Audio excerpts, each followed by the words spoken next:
नमस्कार मेरे प्यारे साथियों, कैसे हैं आप सब। मैं आशा करता हूँ आप सब ठीक होंगे, तंदुरुस्त होंगे और अपनी तैयारी में लगे हुए होंगे। जैसा कि आपको पता है, दिल्ली पुलिस कांस्टेबल की वैकेंसी निकल चुकी है, जो 1 सितंबर से उसके फॉर्म भरने स्टार्ट हो चुके थे और 30 सितंबर इसकी लास्ट डेट है। बहुत से बच्चे इसका फॉर्म भर चुके होंगे और अपनी तैयारी शुरू कर चुके होंगे। जिन्होंने फॉर्म नहीं भरा है वो फॉर्म भर लें और अपनी तैयारी जल्दी से शुरू करें, क्योंकि टाइम बहुत कम है। नवंबर के एंड में आपके एग्ज़ाम होने स्टार्ट हो जाएंगे। तो जैसा कि आपको पता है कि 50 नंबर की तो इसमें जीके आनी है, 25 नंबर की रीजनिंग है, 15 नंबर की मैथ है और 10 नंबर का कंप्यूटर है। जो ये 10 नंबर का जो कंप्यूटर है, ये बहुत एक बड़ा रेशियो रखता है आपके मेरिट में आने में और मेरिट से बाहर निकालने में। जीके बहुत बच्चे पढ़ेंगे, मैथ और रीजनिंग भी बहुत बच्चे पढ़ेंगे, लेकिन कंप्यूटर ये एक मतलब ये जो क्वेश्चन होते हैं ना इसके, ये होते हैं कि फैक्ट है, मतलब ये आने ही आने हैं इसके। तो आपको पता ही होंगे कि MS एक्सेल में क्या आ रहा है, वर्ड में क्या आ रहा है। तो ये 10 के 10 नंबर आने बहुत इजी होते हैं, ठीक है। तो यही बहुत एक बढ़िया आपके लिए ऑप्शन रहेगा कि इसमें आप 10 के 10 नंबर लाके मेरिट के अंदर आप कूदें। वरना जीके होती है, जीके तो समुंदर है कि जितना भी आप गहराई में चले जाइए आपको तो पता नहीं कहाँ से क्या चीज़ उठ के आ जाए। पर ये है, इसके अंदर तो पता है पूरा सिलेबस दे रखा है। जैसा कि आप ये देखिए आगे पूरा 10 नंबर के आएंगे, 10 क्वेश्चन आएंगे। अब इतने सारे सिलेबस में से 10 क्वेश्चन क्या क्या दे देगा, ज़्यादा डीप जाएगा नहीं। जो देगा बेसिक ही आना है सारा का सारा। MS एक्सेल, MS ऑफिस पूरा आएगा। MS ऑफिस के अंदर सारा MS Excel, MS Word, PowerPoint, इनके बेसिक सारी चीज़ें आनी है, जो कि यहाँ पे क्वेश्चन के थ्रू ही समझा दूँगा। जो पहले आपको मैं क्या कहते हैं थ्योरी देने वाला था, लेकिन थ्योरी में मैंने सोचा कि क्यों टाइम वेस्ट करना है, वहाँ एंड में जाके क्वेश्चन ही कराने हैं, तो क्वेश्चन के थ्रू ही समझा दूँगा। सारे के सारे SSC प्रीवियस ईयर क्वेश्चंस होंगे, सारे के साथ जो पहले हेड कांस्टेबल में आए हुए क्वेश्चन हैं, आगे आपको देखेंगे KVS में आए हुए, DT+B में आए हुए, सारे के सारे क्वेश्चन प्रीवियस ईयर के हैं।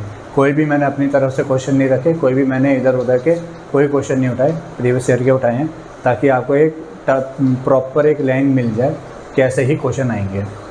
पहले सिलेबस थोड़ा डिस्कस कर लेते हैं। वर्ड प्रोसेसिंग बेसिक है, MS एक्सेल है आपका है, जितना MS एक्सेल है सारा का सारा आपका। इसके अंदर फॉर्मेशन, फार्मूले भी आएंगे इसके, आपके फार्मूलाज भी आपको आगे वाले प्रैक्टिस सेट में देखने को मिलेंगे। इसकी स्प्रेडशीट के से रिलेटेड क्वेश्चन इसके अंदर मैंने डाल रखा है, देखना कैसे क्वेश्चन आते हैं और किस लेवल के क्वेश्चन आते हैं इसके अंदर। एडिटिंग से आते हैं, सेल की एडिटिंग के कैसे होते हैं, और WW से भी आते हैं, वेब से आते हैं, ईमेल से आते हैं, वेब ब्राउजिंग से आते हैं, सॉफ्टवेयर से आते हैं, हार्डवेयर से आते हैं। बहुत सारे क्वेश्चन आएंगे इसके अंदर से। सर्च इंजन से आएंगे, चैट, आजकल तो आपको पता ही है, और ChatGPT कितना ही चल रही है, ठीक है। तो आगे हम क्वेश्चन से स्टार्ट करते हैं। पहले क्वेश्चन की तरफ बढ़ते हैं और देखते हैं कि कैसे क्वेश्चन आते हैं। यह है आपका पहला question. Which of the following keyboard shortcut key is used to insert a hyperlink in MS Word 2007 document? Hyperlink क्या होता है, पहले मैं आपको ये बता देता हूँ। हाइपरलिंक एक ऐसा लिंक होता है कि किसी फाइल का आप किसी डॉक्यूमेंट के अंदर एक लिंक दे देते हैं कि आप किसी को वो फाइल है किसी को ट्रांसफ़र करते हैं, तो वो उसके लिंक पे क्लिक करेगा और डायरेक्ट वो फाइल उसके पास क्लिक हो जाएगी, मतलब ओपन हो जाएगी। क्लिक करते ही सीधा वो ओपन हो जाएगी। तो उस लिंक को रखने के लिए, डॉक्यूमेंट के अंदर रखने के लिए कौन सी शॉर्टकट की लगानी पड़ती है? ऑल्ट के, कंट्रोल रिटर्न, कंट्रोल के, या ऑल्ट प्लस =।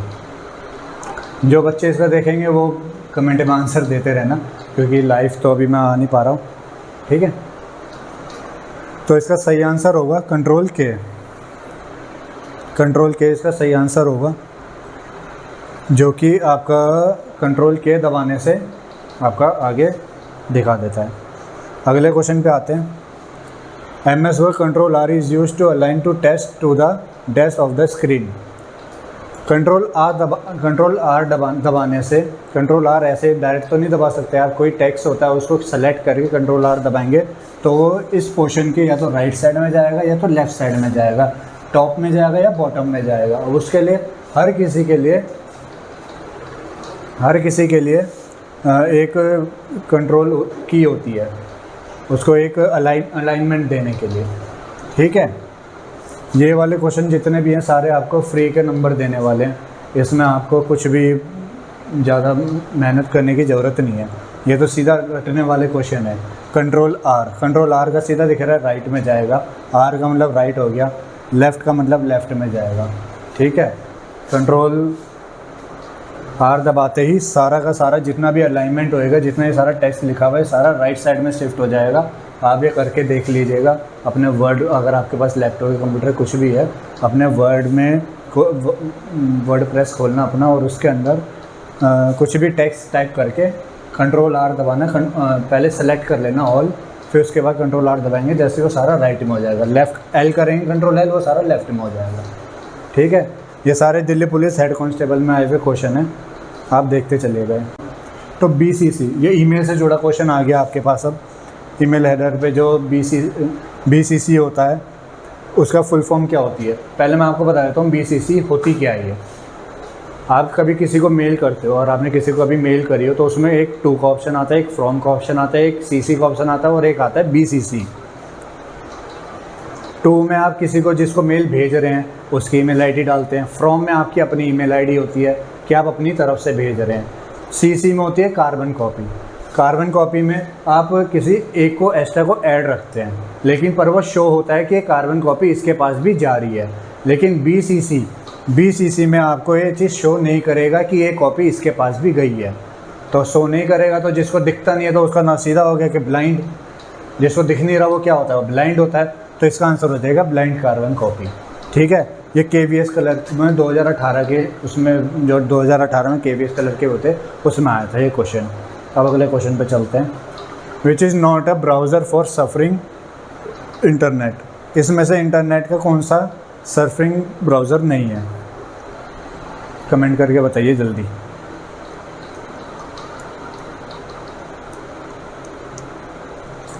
इंटरनेट एक्सप्लोरर, जो कंप्यूटर चलाते हैं उनको अच्छे से पता होगा, इंटरनेट एक्सप्लोरर एक ब्राउज़र है। ओपरा भी एक ब्राउज़र होता है, मोज़िला भी एक ब्राउज़र होता है, फायरफॉक्स भी एक ब्राउज़र होता है, लेकिन गूगल एक ब्राउज़र नहीं है। गूगल जो है आपका ये सर्च इंजन है, लेकिन इसके आगे अगर क्रोम होता, क्रोम एक ब्राउज़र है, ठीक है। जो गूगल क्रोम कहते हैं ना, वो क्रोम एक ब्राउज़र है, उसके अंदर एक गूगल एक सर्च इंजन है, ठीक है। अगले क्वेश्चन की ओर चलते हैं। Which is the following is a valid email address, इसमें से वैलिड ईमेल एड्रेस कौन सा है। जिन्होंने जो अपनी ईमेल आईडी चलाते होंगे उन सबको पता होगा कि ईमेल एड्रेस कैसे डाली जाती है या कैसे क्रिएट करी जाती है, तो अच्छे से पता होगा। आप कमेंट करके ज़रूर बताइएगा, अपनी ईमेल एड्रेस नहीं डालनी है आपको, लेकिन बताइएगा कि कौन सी ईमेल एड्रेस इसमें से सही है, ठीक है। john123@net नहीं सही है, ये myschool@gmail.com, ठीक है। चलते हैं, ऐसे क्वेश्चन आते हैं यार, आप कर नहीं पाएंगे, बहुत इजी हैं, 10 में से 10 तो आसानी से ले आएंगे। ये सारे प्रीवियस ईयर के आए हुए क्वेश्चन हैं।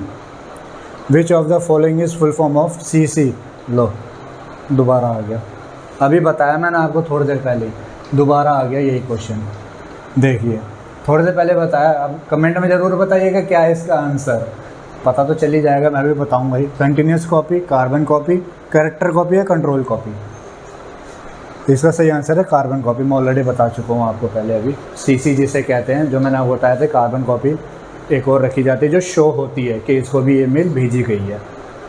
अगले क्वेश्चन की ओर चलते हैं। The brain of the computer system is, ये फंडामेंटल, कंप्यूटर फंडामेंटल जो आपके उसमें दे रखे हैं ना स्टार्टिंग में, जो कंप्यूटर के जितने भी फंडामेंटल स्टार्टिंग के जितने उसके बेसिक थ्योरी जो बताते हैं उसमें से क्वेश्चन आता है ये कि ब्रेन के कंप्यूटर के ब्रेन किसको कहते हैं। CPU को कहते हैं कंप्यूटर का ब्रेन, लेकिन ये CPU और ALU ये दोनों इसके पार्ट होते हैं, कंट्रोल यूनिट और अर्थमेटिक लॉजिकल यूनिट, ठीक है।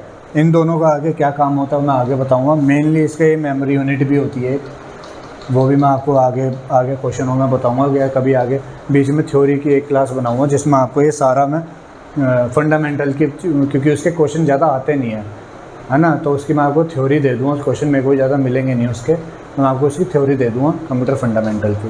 पहले मैंने एक डाल रखी है, उसमें आप जाके देख लीजिएगा। आते हैं अगले क्वेश्चन पे। विच of the following is not a example of software. Software क्या होता है? सॉफ्टवेयर क्या हो, इनमें से कौन सा सॉफ्टवेयर है? साफ दिख रहा है, माइक्रोसॉफ्ट ऑफिस सॉफ्टवेयर है जो आपके पेपर में पूरा आना है। टैली एक सॉफ्टवेयर है, क्रोम एक सॉफ्टवेयर है, माउस सॉफ्टवेयर थोड़ी है। माउस तो ये होता है, माउस ये रखा गया, ये माउस है, ये सॉफ्टवेयर थोड़ी है, ये तो हार्डवेयर है। लेकिन ये एक इनपुट डिवाइस होता है जो लग के अंदर उसमें यूज़ होता है। ठीक है, आगे चलते हैं। पार्ट ऑफ CPU, ये मैं अभी पहले बता चुका हूँ आपको, ALU और CU। इसका तो कुछ बचा ही नहीं बताने के लिए। AL और CU इसके पार्ट होते हैं दोनों, अर्थमेटिकल लॉजिकल यूनिट प्लस ये होता है कंट्रोल यूनिट। ठीक है, ये जो होता है सारी काउंटिंग करने के लिए यूज़ में होता है, अर्थमेटिकल लॉजिकल यूनिट। और कंट्रोल यूनिट जो होता है ये जितनी भी कंप्यूटर के अंदर फाइलें ट्रांसफ़र होती हैं या उसके अंदर जितने भी एक्शंस होते हैं, डिलीटेशन करते हैं फाइलों की, वो सारा ये कंट्रोल करता है। नाम ही आ रहा है कंट्रोल यूनिट। इनमें से कौन सा एक हार्डवेयर का एग्जांपल है बताइए? कीबोर्ड, माउस, प्रिंटर या सभी? ऑल ऑफ द अबव, सारे के सारे हार्डवेयर हैं। कीबोर्ड हाथ में होता है, कीबोर्ड बाहर हम उसको टच कर सकते हैं, माउस टच कर सकते हैं, प्रिंटर टच कर सकते हैं। ठीक है, ये सारे के सारे हार्डवेयर होते हैं। कंट्रोल Z की करने से क्या होता है? कंट्रोल Z करने से क्या होता है? अंडू होता है। फॉर अंडू के लिए कंट्रोल Z को दबाए थे, मतलब कि जो आपने एक एक्शन लिया अपने कंप्यूटर में, आपने कोई कमांड दी, उस कमांड को वापस लेने के लिए आप कंट्रोल Z दबाते हैं। मान लीजिए मैंने जैसे यहाँ पर जैसे मैंने यहाँ पर ये पेन चला दिया, अब मुझे इस पेन को वापस लेना है कि ये पेन कैसे वापस जाएगा। मैं कंट्रोल Z दबाऊँगा, ये सारा वापस चला गया। मैंने कंट्रोल Z दबाया, ये सारा का सारा वापस हो गया। ठीक है, आगे चलते हैं। A spreadsheet is a collection of pages called, आगे MS एक्सेल से। MS एक्सेल आपके सामने उसमें था, MS एक्सेल से आया स्प्रेडशीट से। बताइए, a spreadsheet is a collection of pages, जो पेजेस का कलेक्शन होता है, एक स्प्रेडशीट जो होती है उसको हम क्या कहते हैं? वर्कबुक, जिस पर हमने काम किया है वो वर्कबुक होएगी, जाहिर सी बात है वो वर्कबुक ही होएगी। वो जिस पर हमने काम किया उस पर शीटें जो बनती चली गई वो एक बुक ही बन गई। वरना अगर काम नहीं किया हो तो वो स्प्रेडशीट कलेक्शन ऑफ पेजेस कैसे कलेक्ट होंगे जब उस पर काम ही नहीं किया? तो काम कर रहा है तभी तो पेजेस हो रहे हैं वो, तो उसको वर्कबुक ही कहेंगे। आर्ट बुक नहीं कहेंगे, वर्कशीट नहीं कहेंगे, डॉक्यूमेंट नहीं कहेंगे। डॉक्यूमेंट तो बाद में जब वो हो जाती है तब वो डॉक्यूमेंट कहलाई जाती है। व्हाट इज़ अ शॉर्टकट की of control A? Control A की शॉर्टकट की क्या होती है? कंट्रोल A, सॉरी मैंने पहले आंसर बता दिया आपको। सेलेक्ट ऑल के लिए कंट्रोल A आपकी शॉर्टकट की होती है। कंट्रोल B से बोल्ट होता है, जितना भी आपका ये टेक्स्ट लिख रहा है ना, ये सारा का सारा डार्क हो जाएगा। या भी वैसे डार्क ही है, अगर दोबारा कंट्रोल B दबाऊंगा तो ये थोड़ा लाइट हो जाएगा। आपका जितना टेक्स्ट है सारा लाइट हो जाएगा। कंट्रोल C से कॉपी होता है, जितना भी आप सेलेक्ट करेंगे टेक्स्ट उनको उसके बाद आप कंट्रोल C दबा देंगे, वो सारा कॉपी हो जाएगा। कंट्रोल S से सेव होती है फाइल, जो भी फाइल में आप काम कर रहे हैं आप सीधा कंट्रोल S दबा दीजिए, वो फाइल आपकी सेव हो जाएगी। चलिए आगे। URL स्टैंड फॉर, URL आपको उसमें मैंने दिखाया था नीचे, URL मैंने आपके सामने बोला भी था, है ना? तो मैंने आपको उसमें आपको बताया भी था URL से भी आता है, www से भी आता है, ब्राउज़र से भी आता है। ब्राउज़र से निकल गया पीछे आपका question, may be 4th question था या 5th क्वेश्चन था, देख लीजिएगा आप कौन सा था। ठीक है, इसका uniform research locator, universal research locator, uniform research locator, ये दोनों एक जैसे आ गए। यूनिफॉर्म रिसर्च लोकेटर, अच्छा लोकेशन है ये, uniform research location, uniform research locator, universal uniform research locator, इसका सही फुल फॉर्म होती है यूनिफॉर्म रिसर्च लोकेटर। ठीक है, आगे चलते हैं। इनके आप जो फुल फॉर्म होते हैं ना, इनको आप लिख लीजिएगा, बाकी मैं एक क्लास ले लूँगा जिसमें सारी की सारी फुल फॉर्म्स होंगी, है ना? जो आते जा रही है उनको आप लिखते ज़रूर चलिएगा। शॉर्टकट कीज़ और फुल फॉर्म, उन सब की मैं एक ही क्लास ले लूँगा। उन सब के अंदर एक ही बारी में आपको सारी जो इंपॉर्टेंट होती हैं, जो पहले आ चुकी हैं, सबसे पहले उन्हें रखूँगा, उसके बाद जो आने वाली हो सकती हैं मैं उनको भी रख दूँगा नीचे। ठीक है, which of the following feature in MS Word 2010 can be use to draw a straight line across the selected text in a document. अब इसका क्या मतलब हुआ, मतलब आपने कोई भी मान ली इरेज लिखा हुआ है, अभी इरेज के ऊपर एक लाइन आ जाती है, मतलब कि ये क्या कहते हैं, उसके ऊपर से एक लाइन निकल जाती है, जिसे स्ट्रेट लाइन कहते हैं, draw straight line across the selected text, ठीक है। उसको हम क्या कहते हैं, इरेज। इरेज तो होएगा नहीं, इरेज का मतलब तो मिटाना हो गया पूरा। स्ट्राइक थ्रू का हो सकता है, और है भी यही। स्ट्राइक थ्रू में क्या होता है कि आपने कोई टेक्स्ट है, उस टेक्स्ट के ऊपर आपने कट लगा दिया, है ना, कि भाई ये हो सकता है कि ये गलत भी हो सकता है, ये सही भी हो सकता है, एक आगे के उसके लिए, है ना, कि आप आगे अगर किसी को भेज रहे हैं तो एक स्ट्राइक थ्रू लगा के आप उसको बता सकते हैं कि आप इसकी स्पेलिंग या ये लाइन आप चेक कर लीजिएगा, ये लाइन आपको रखनी है या हटानी है, ठीक है। फॉर्मेट पेंट में होता है कि आपने जो भी फॉर्मेटिंग करी होगी अपने टेक्स्ट में, उसको आप डायरेक्ट क्या कहते हैं, कॉपी कर सकते हैं, और किसी अदर टेक्स्ट के ऊपर आप डायरेक्ट उसको फॉर्मेट कर सकते हैं, मतलब वो वैसे का वैसे ही टेक्स्ट आ जाएगा दोबारा। रिप्लेस का मतलब तो सीधा हो गया कि भाई कोई वर्ड है, उस वर्ड को रिप्लेस करने के लिए इसका यूज़ किया जाता है। अगला क्वेश्चन है आपका, 8 TB इक्वल टू 8 TB कितने के बराबर होता है। जैसे अब आजकल आईफोन 15 आए हुए हैं, आईफोन 15 में आप अपना जो लेने जाएंगे नया आईफोन 15, या कोई भी अपना कोई नया फ़ोन लेने जाता है तो उसमें वो चेक करता है कितनी GB की रैम है, कितनी GB की स्टोरेज है, 4 GB RAM, 8 GB RAM, 16 GB RAM, है ना। तो स्टोरेज देखते हैं, 128 GB storage, 256 GB storage, 528 GB, 556 GB storage, 8 TB storage. IPhone 15 8 TB storage 2 lakh रुपए का आसपास का ही है कुछ आजकल, है ना। तो 8 TB कितने GB के बराबर होता है, और 1 GB कितने MB के बराबर होता है, और 1 MB कितने किलोबाइट के बराबर होता है।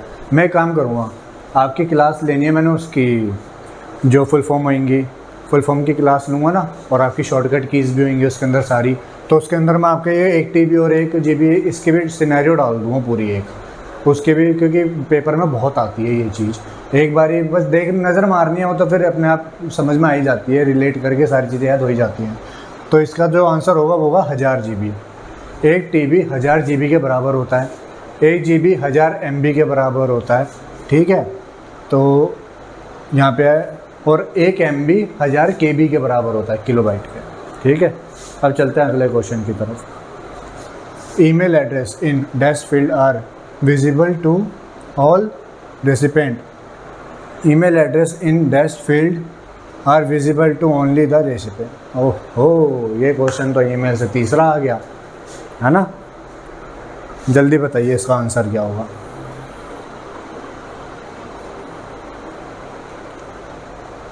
ईमेल जिसमें आप अपनी डिटेल भरते हैं, या फिर नहीं, email address field are visible to all recipient.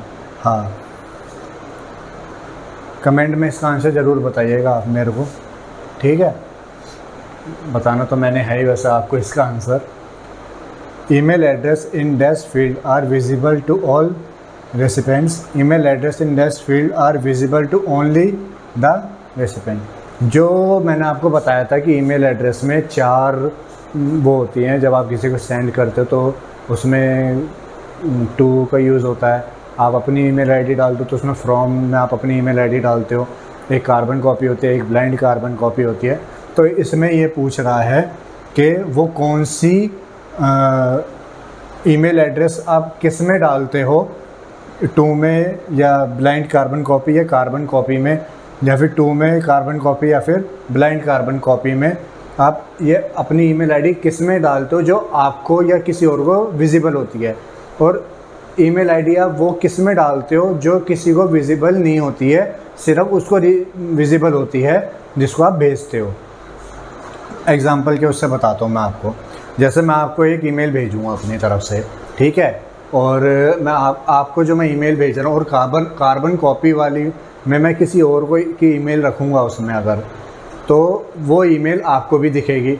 लेकिन ब्लाइंड कार्बन कॉपी में मैं जिसकी ईमेल रखूँगा वो सिर्फ मुझे दिखेगी, क्योंकि मैं भेज रहा हूँ, मुझे दिखेगी और उसको दिखेगी जिसको मैं भेज रहा हूँ। वो आप लोगों को नहीं दिखेगी, है ना। तो इसमें देख लेते हैं, are visible to all resident, तो जो सबको दिखेगी वो कौन सी होएगी, 2 और कार्बन कॉपी। लेकिन ब्लाइंड कार्बन कॉपी किसे दिखेगी, ब्लाइंड कार्बन कॉपी दूसरे फील्ड में आएगा, ठीक है। ब्लाइंड कार्बन कॉपी सिर्फ उसे दिखेगी जिसको मैं भेज रहा हूँ, और मुझे दिखेगी जो भेजने वाला है, ठीक है। तो इसका आंसर 2 हो जाएगा। चलिए आगे चलते हैं। भाई ये KVS में आया था 2018 में जो पेपर हुआ था KVS का क्लर्क का। पहले तो क्वेश्चन मैं देख के थोड़ा हैरान हो गया, मैंने कहा ये क्या क्वेश्चन दे दिया। फिर मैंने दूसरी बार जब क्वेश्चन पढ़ा, मेरे को पहले लगा क्वेश्चन गलत है, फिर मैंने दूसरी बार क्वेश्चन पढ़ा, फिर मेरे समझ में आया ये क्या चीज़ है, ठीक है। आप देखिए कैसे ट्रिकी क्वेश्चन भी दे रहे हैं, ट्रिकी क्वेश्चन आ रहे हैं, देखिए। विच of the following action will not delete a file on window desktop. Window desktop क्या होता है, जैसे आप अपना कंप्यूटर ओपन करते हैं, जो आपको सामने स्क्रीन दिखाई देती है ना, जिसमें एक विंडोज़ का लोगो लगा होता है, और जो खुलते ही जो सामने पहला जो क्या कहते हैं उसे, जो स्क्रीन जो आपको शो होती है, तो उसको डेस्कटॉप कहते हैं।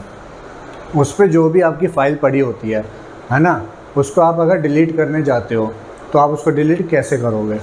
ये ऑप्शन दे रखे हैं, सेलेक्ट फाइल, हिट डिलीट की, ठीक है। अच्छा सॉरी, कैसे डिलीट नहीं कर पाओगे, डिलीट तो आप इनसे कर सकते हो, लेकिन जो डिलीट जिससे डिलीट नहीं हो पाएगी वो बताना आपने इसमें। Will not delete a file, ठीक है। सेलेक्ट फाइल, हिट डिलीट की, नहीं, अगर फाइल पे हमने क्लिक करा और सीधा हमने डिलीट की दबा दी तो डिलीट हो ही जाएगा, तो पहला आंसर तो हुआ ही नहीं। Drag and drop in recycle bin, अगर हमने उसको सीधा ड्रैग करा और सीधा ले आके रिसाइकल बिन पे रख दिया तो वो तो डिलीट हो ही जाएगी, वो रिसाइकल बिन में चली गई तो डिलीट हो गई, ठीक है। Select file, right click, delete. अच्छा, आपने कितनों के पास कंप्यूटर होगा तो उन्होंने देखा होगा कि अगर किसी भी फाइल के ऊपर राइट क्लिक करते हैं तो उसमें एक साइड में प्रॉपर्टीज़ का फोल्डर खुल जाता है, उसमें होता है डिलीट का ऑप्शन, तो उसमें डिलीट का ऑप्शन पे जाएंगे वो डिलीट हो ही जाएगी। तो इसका आंसर हो गया सेकंड। क्यों हुआ वो मैं आपको बताता हूँ। Double click on file, hit delete की, डबल क्लिक करने पे, है ना, तो फाइल तो ओपन हो जाएगी सीधी। जैसे ही आपने डबल क्लिक करा तो उसमें तो फाइल ओपन हो जाएगी। सिंगल क्लिक करने पे वो सेलेक्ट होती है और डबल क्लिक करने पे वो ओपन हो जाती है। डबल क्लिक करने पे फाइल ओपन हो गई, डिलीट की दबाने का मौका ही नहीं मिलेगा आपको, तो इसका आंसर हो जाएगा सेकंड, ठीक है। चलते हैं अगले क्वेश्चन पे। इटैलिक टेक्स्ट, अच्छा हाँ, मैंने आपको उसमें दिखाया था ना, फॉर्मेटिंग के ऊपर आता है क्वेश्चन, जो जितने MS ऑफिस होगा पूरा, उसके अंदर जितनी भी फॉर्मेटिंग होती है उसके ऊपर क्वेश्चन आते हैं। तो ये फॉर्मेटिंग के ऊपर है क्वेश्चन, ठीक है, कि are use to italic text. Italic का पहले आप ये देख लीजिए, बोल्ड होता है, इटैलिक होता है, ठीक है। इटैलिक में क्या होता है, इटैलिक में जो आपका टेक्स्ट होता है वो हल्का सा टेढ़ा हो जाएगा, थोड़ा सा टेढ़ा हो जाएगा, वो एक इटैलिक क्या कहते हैं डिज़ाइन के रूप में आ जाएगा वो, ठीक है। तो उसके लिए जो है शॉर्टकट की होती है वो होती है Ctrl+I, इटैलिक I, Ctrl+I, ठीक है। इटैलिक के स्टार्टिंग भी I से होती है तो इसकी भी I से ही होगी। तो आगे चलते हैं, Ctrl+B। Ctrl+B मैंने आपको बता दिया था बोल्ड के लिए होता है यूज़, है ना, और आपको बोल्ड के लिए यूज़ होता है। और अगर आपको इसी को ही दोबारा क्लिक करेंगे, सिलेक्टेड टेक्स्ट के ऊपर आपने Ctrl+I दबाया तो वो इटैलिक हो जाएगा, दोबारा आप Ctrl+I दबाएंगे तो वो इटैलिक से हट जाएगा। वैसे ही बोल्ड करेंगे, बोल्ड आप दबाएंगे तो वो बोल्ड हो जाएगा। जैसे ही आप दोबारा बोल्ड सिलेक्टेड टेक्स्ट में दोबारा Ctrl+B दबाएंगे वो बोल्ड से हट जाएगा। Ctrl+U, Ctrl+U से क्या होता है, Ctrl+U से अंडरलाइन होती है, मेरे एकदम दिमाग से निकल गया। Ctrl+U से अंडरलाइन होती है, जो भी सिलेक्टेड टेक्स्ट होता है उसके अंदर अंडरलाइन आ जाती है, जो कहते हैं टेक्स्ट के नीचे की जो अंडरलाइन आती है वो सारी Ctrl+U से आती है। Ctrl+J से जस्टिफाई होता है, ठीक है। आप कोई भी एक पैराग्राफ होगा, उस पैराग्राफ को आप जैसे ही Ctrl+A करेंगे तो वो ऑल सेलेक्ट हो जाएगा, ऑल सेलेक्ट होते ही आप Ctrl+J करेंगे, जस्टिफाई मतलब होता है कि वो बिल्कुल पैराग्राफ एकदम बीचों बीच होगा, जैसे आप देखते हैं कई पैराग्राफ होते हैं कि राइट से शुरू होते हैं, लेफ़्ट साइड में वो कुछ भी ऊपर खाबड़ ऐसे ही आगे पीछे होके वो ख़त्म हो रहा होता है। जस्टिफाई में वो बिल्कुल बराबर हो जाएगा। जो पैराग्राफ ऐसे यहीं से शुरू हो रहा है वो पैराग्राफ यहीं से बिल्कुल ख़त्म होगा, ऐसे का ऐसे ही यहीं पर ही ख़त्म होंगे उसके सारे। कोई भी वर्ड ना आगे होगा ना पीछे होगा, बिल्कुल बराबरी में एकदम एंड ब्लॉक जिसे कहते हैं, ब्लॉक पैराग्राफ जिसे कहते हैं। ठीक है, तो इसका तो आंसर कंट्रोल आई हो गया इटैलिक टेक्स्ट का। ठीक है, ये मैं आपको शॉर्टकट कीज़ कराऊंगा, तब मैं आपको इसके सारे बता दूंगा। और जो जो शॉर्टकट कीज़ आपको पता है आप कमेंट में ज़रूर बताइएगा कोई कौन कौन सा आपको पता है। अभी आगे आपका लास्ट क्वेश्चन। ठीक है, इन MS Word 2010 if you press the tab key within a table the cursor moves to the next desk on the table। Delhi police head constable में ये सबसे पहला क्वेश्चन आया हुआ था, पहली शिफ्ट में सबसे पहला क्वेश्चन है ये। ठीक है, MS Excel में, MS Word में, MS Word 2010 में अगर आप कोई टेबल ड्रॉ करते हैं, टेबल ड्रॉ करके आप किसी भी उसके टेबल के इफ़ यू टैप की विद इन अ टेबल, अगर आप किसी भी उस पे हैं, सेल पे हैं और आप टैप की करेंगे तो टैप की करने से क्या होगा, वो ये चीज़ पूछ रहा है ना। वो सीधी सी बात है, वो टैप करने पे वो अगले वाले सेल पे आ जाएगा, है ना, सीधी सी बात है, वो नेक्स्ट सेल पे चला जाएगा, move to the next cell.